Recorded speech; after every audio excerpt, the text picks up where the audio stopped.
Realmente, uma reabilitação histórica seria uma grande pena, se a expansão da cidade viesse apagar os últimos vestígios de um dos mais emocionantes dramas portugueses. Estou a pensar na cidade de Verona. Toda a cidade de Verona presta uma homenagem comovida às memórias de Romeu e Julieta, os amantes que nunca existiram senão na imaginação do Shakespeare. Nós aqui tivemos verdadeiros, de carne e osso, que se amaram num amor para além do que é humano, como diz o Fernão Lopes. Nunca se achou que entre gente deste mundo pudesse haver amor tão grande. Bom, e tudo isso a gente esquece, deixa assim afogar entre sórdidos pardieiros, como se fosse uma memória que já não pode interessar a ninguém. Bem, é só para dizer, oxalá, que este espaço seja consagrado à memória da rainha Inês de Castro. Eu chamei-lhe rainha porque foi o que disse o rei, o Dom Pedro. Dom Pedro, depois dela ter morrido, quando subiu ao trono, fez uma solene proclamação ao país, afirmando que tinha casado com ela e que, portanto, ela tinha sido verdadeiramente a sua esposa. E enquanto reinou, ele não escolheu outra mulher. Mais, mandou-lhe erguer um trono que ainda hoje existe, que é o famoso túmulo de Alcobaça. Lá está ela, estendida, à espera de tocarem as trombetas da eternidade. E reparem, está com coroa de rainha. É uma rainha coroada depois da morte. É, como dizia o Camões, a mísera e mesquinha que depois de estar morta foi rainha. Bom, ela morreu porquê? Na realidade sabemos isto. Inês de Castro foi filha de um grande e poderoso fidalgo galego, mas filha pela linha bastarda. Por essa linha, ela ainda era neta de um rei de Castela, do Sancho IV. Bom, era uma mulher muito bonita, extremamente bonita, todas as fontes concordam nisso, uma mulher de uma beleza perturbante, e o infante herdeiro do trono português, Dom Pedro, apaixonou-se por ela. Apaixonou-se, tiveram uma relação, ela vivia aqui, tinha 3 filhos dele, aliás, 2 rapazes e uma filha, e em 1355, o rei de Portugal, Dom Afonso IV, decidiu que ela precisava de ser executada e mandou aqui, enfim, os seus ministros, as suas justiças, e Dona Inês foi degolada. Foi exatamente nos passos da rainha, portanto, pode ser a 20, a 50 metros do lugar onde agora estou, mas sem dúvida nenhuma, foi aqui que correu o sangue de Inês de Castro. Que razões tinha o rei de Portugal para mandar degolar a mulher que o filho tinha escolhido como companheira da vida inteira? Bom, é claro, a gente sabe vagamente isto. No ano 1350, tinha eclodido em Castela uma enorme guerra civil. Os fidalgos estavam fartos do poder feroz do rei Pedro Cruel, e os fidalgos de uma grande parte da Espanha uniram-se para derrubar aquele rei e alçar outro que o substituísse. Bom, mas quem é que podia substituir? O rei que era rei legítimo, filho de rei. Os fidalgos espanhóis lembraram-se do seguinte: se ele era filho de rei, o nosso Dom Pedro era neto de rei, exatamente pela mesma linha. O nosso Dom Pedro, pelo lado materno, era neto do rei Sancho IV. Então vieram pedir ao Dom Pedro para ele liderar a grande rebelião espanhola e pôr-se à frente do movimento e ocupar o trono de Castela.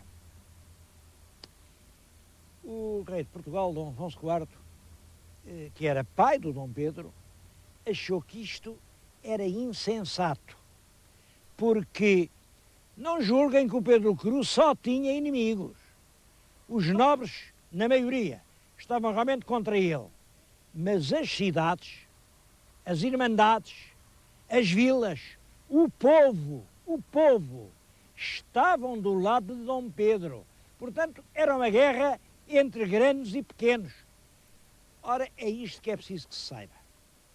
O nosso Dom Afonso IV já tinha estado numa situação semelhante. Nosso Dom Afonso IV, em infante, tinha liderado uma grande revolta das cidades e das vilas contra os fidalgos que tinham à frente el rei Dom Dinis.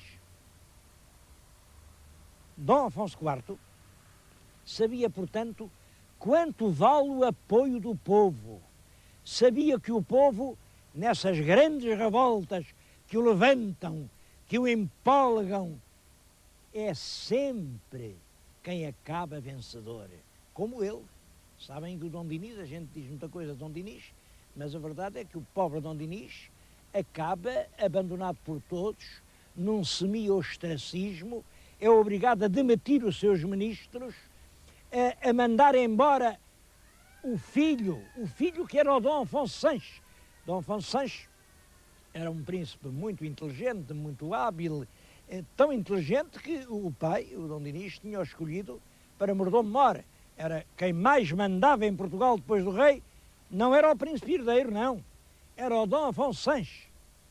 Claro, é por isso que o príncipe herdeiro, Dom Afonso IV, se revolta, faz uma cruel guerra que ensanguenta o país inteiro, chegou a tomar Coimbra e é curioso que o líder desse movimento era um advogado filho de um carpinteiro de Beja, chamava-se Gomes Lourenço.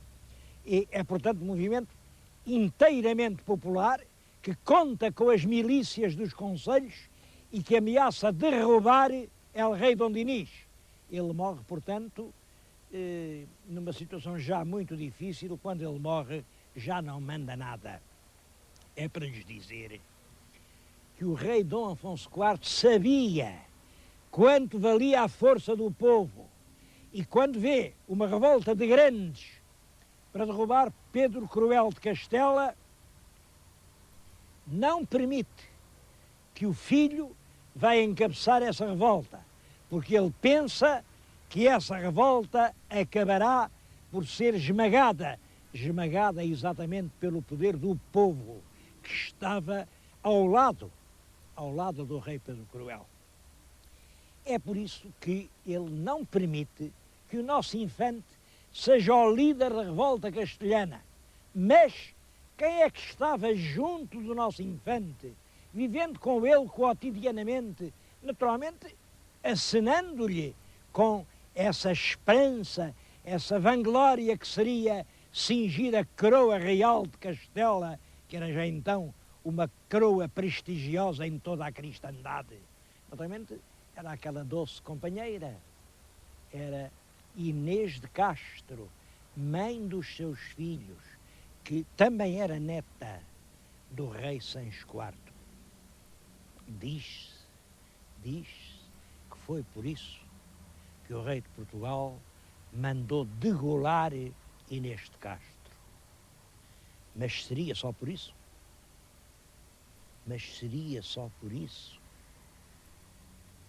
Há um outro aspecto da história que nós não podemos deixar ficar em claro.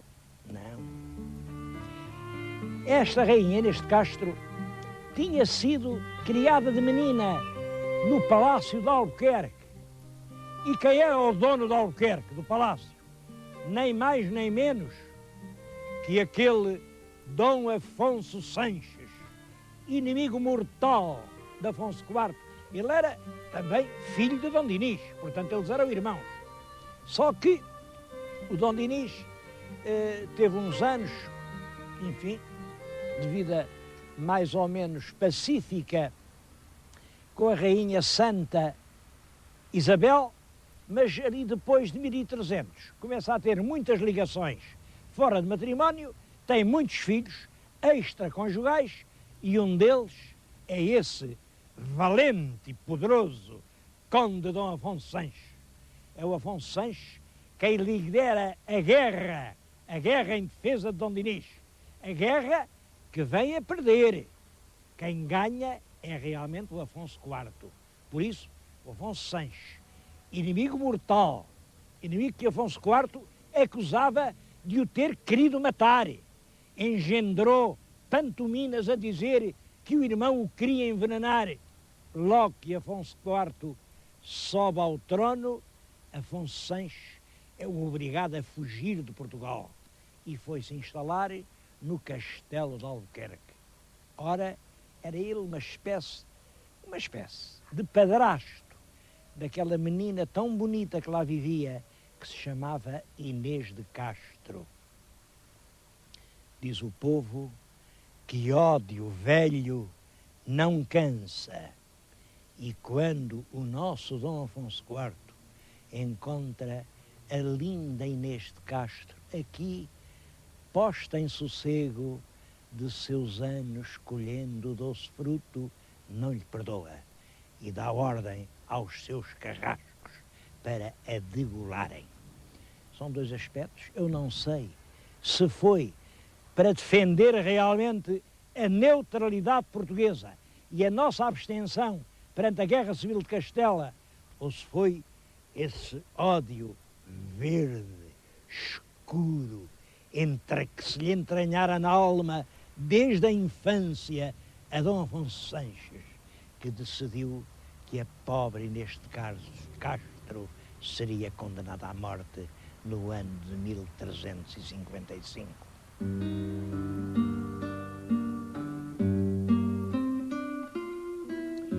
São duas hipóteses divergentes, como veem.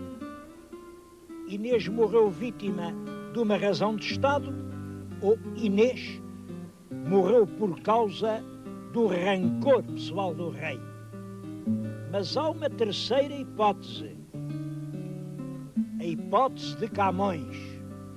Camões dedica imensa atenção a este dramático episódio. No canto terceiro dos Lusíadas, ele consagra a isto nem mais nem menos que 18 estrofes. É absolutamente excepcional essa atenção, porque nem a Batalha de Aljubarrota mereceu 18 estrofes.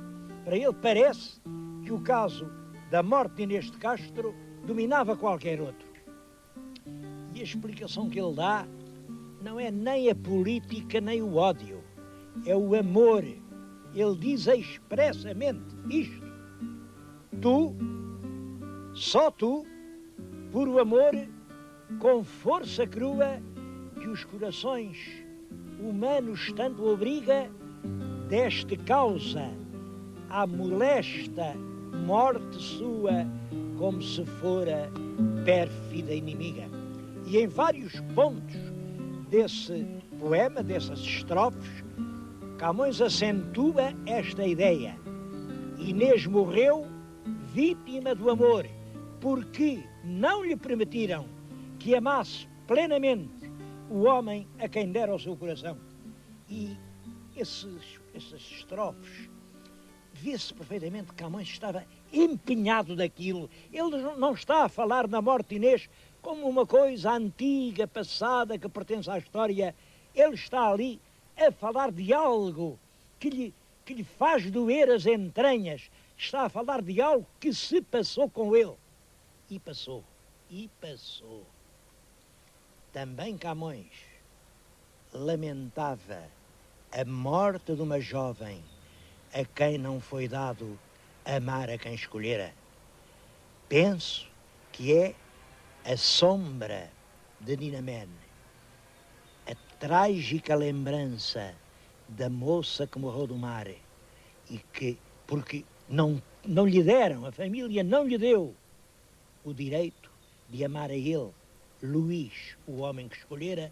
Penso que é isso o que explica o enternecimento e a impetuosidade dos versos que Camões consagra à morte de Inês de Castro. De qualquer maneira, esses versos têm emocionado pelo tempo fora muita gente, e eu estou aqui a falar junto de uma pedra, fonte das lágrimas, que tem escrito aqui uma das estrofes, realmente uma das estrofes finais, que é muito bonita, muito bonita.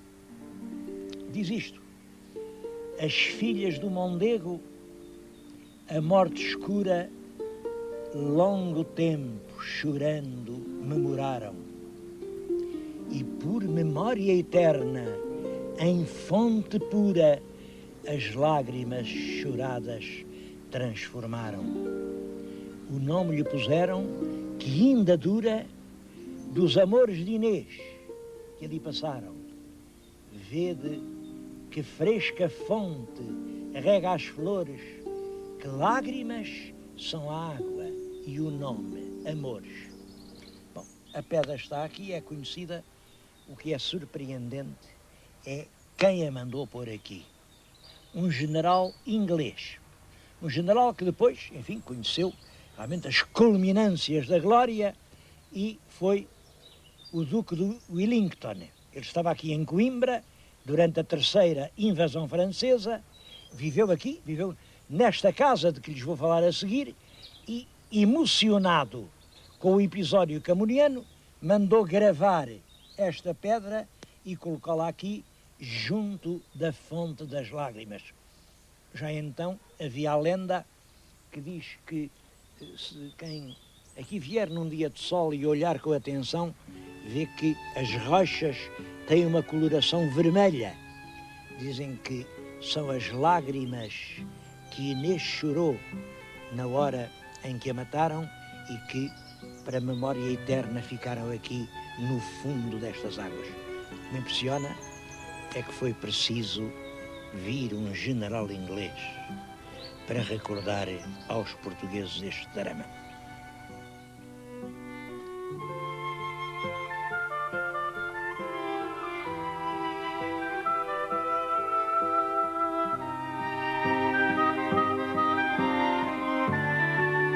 Vejam como Camões dizia: em fonte pura as lágrimas choradas transformaram, e o nome que lhe puseram ainda dura. Quer dizer, Camões, isto no século XVI, porque isto é escrito provavelmente antes de 1570, Camões dizia: ainda dura o nome de fonte das lágrimas. Mas já era uma coisa muito antiga no tempo dele. Bom, estamos no fim do século XX e o nome continua a durar. É fonte das lágrimas que se chama aquilo, e vai lá muita gente, vão portugueses e vão estrangeiros. Por sinal que acontece isto: os estrangeiros vão, perguntam, querem ver a fonte de Inês e querem se informar sobre essa história dos amores do Pedro e da Inês. Para a maioria dos portugueses, nunca ouviram falar nisso. Bom, são coisas, claro, não os ensinam, eles não podem saber. Hoje, a Fonte dos Amores é um monumento de interesse regional, está muito valorizada. Há aqui um excelente hotel, um hotel onde, aliás, se presta o culto aos amores de Pedro e Inês. Bom, eu estou a desafiar os senhores telespectadores a virem à Fonte das Lágrimas e a pensarem qual das três ideias será a verdadeira. O que matou a Inês foi o ódio do rei, foi a razão do Estado, ou, como dizia o Camões, foi o puro amor. O senhor telespectador veja e decida.